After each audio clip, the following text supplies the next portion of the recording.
From secret entrances to traps to hiding your precious items, there are many reasons why you might want a hidden switch. So today we'll be going over 10 of them.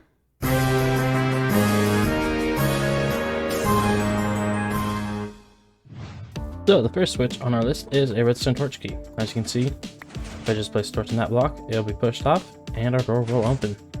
Now this one is quite simple. If we strip away all the blocks, all it is a sticky piston with a block on its face, and when you place a torch on it, the piston fires, and we use an observer to detect that. The observer can face the piston from any side. I do feel it's important to mention that a lot of our designs use observers to detect block updates, but the pulse from an observer is quite short, so if you're planning on holding a door open, I recommend adding a pulse extender to your designs. If you are curious, this is the pulse extender I used for my door, but there are tons of pulse extenders out there, so when I make a video on those, I will put a card in the top right corner. But until then, I will leave a link to a different video in the description. The next one is quite similar to the first. The only difference is, we're going to be farming. This one really is quite simple. All you gotta do is have an observer facing a piece of dirt. Then, all you gotta do is steal that piece of dirt, maybe trample on it so people don't know where it is, and your door will open. However, when grass grows back on it, it'll also update the observer, and your door will open again, which could be a downfall. Sorry about that. Don't know what happened with my voice there. And here, the next item on our list is an item frame. You can spin the sword like that, and it opens up our favorite reading room. For this one, all you need is an item frame with an item in it, and right behind that you need a comparator with redstone. And then you can turn the item, and it will increase the signal strength of the comparator, and once it resets, it'll go all the way back down to 1. Alternatively, you could have an observer facing that first piece of redstone dust, and whenever you rotate the sword, you'll get an output. Our next one is Redstone Ore, which will glow and give an update when you walk across it. A little bit later, that'll turn off and give it another update. This one works great for traps because there's a lot of places you can hide it, one of which is a cave where it naturally generates. You can also hide it under carpet and snow. This next one is great because it's completely hidden in the ground, and all you have to do is throw an item on it to open up your door. To make this one, all you need is the ground level, with a Minecart Hopper underneath it, with a hopper underneath it directly to your chest. You need a comparator, take an output from this hopper, so you can throw an item on top of that block, and you'll get an output from it. On a side note, you will have to periodically empty this chest, unless you use this dropper mechanism, which shoots the block out of the ground. Here's the circuit if you want to copy it. Then you take your blocks, and all you have to do is make a plus shape above that dropper, all the way to ground level, so when you throw it in, it gets popped out through the center, and you can just pick it up and go through your door. Number 6 on our list could do quite well in a natural setting, considering it uses leaves. For this one, all you do is have an observer facing into some leaves, and then you can place a log next to those leaves and break it as much as you want, and you'll get an output from it. I do want to note that there can only be 6 leaves in a chain. Any more than that, and it will not work. Next up on our list is the Campfire. This one again is really quite simple. Campfire, observer, output, just slide it with flint and steel, and put it out with a shovel. The next one uses a painting to hide the switch.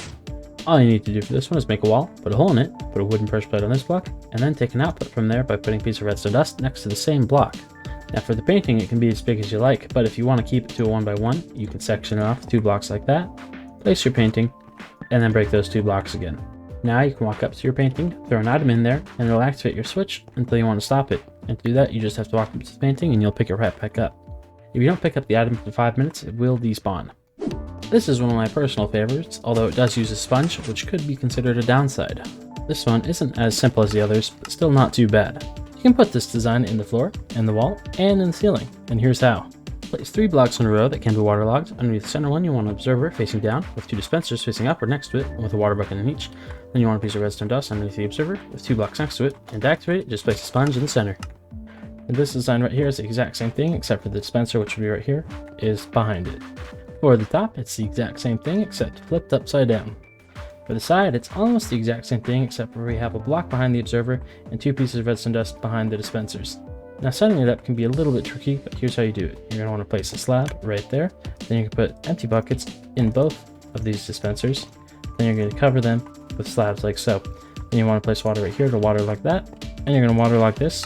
It'll fill up right there, and it'll be in the starting position. Now the same is true for setting up the wall and the ceiling. However, with the ceiling, you want to place a block right underneath the center block, otherwise when you waterlog these 2 slabs, they will not create a source in the middle.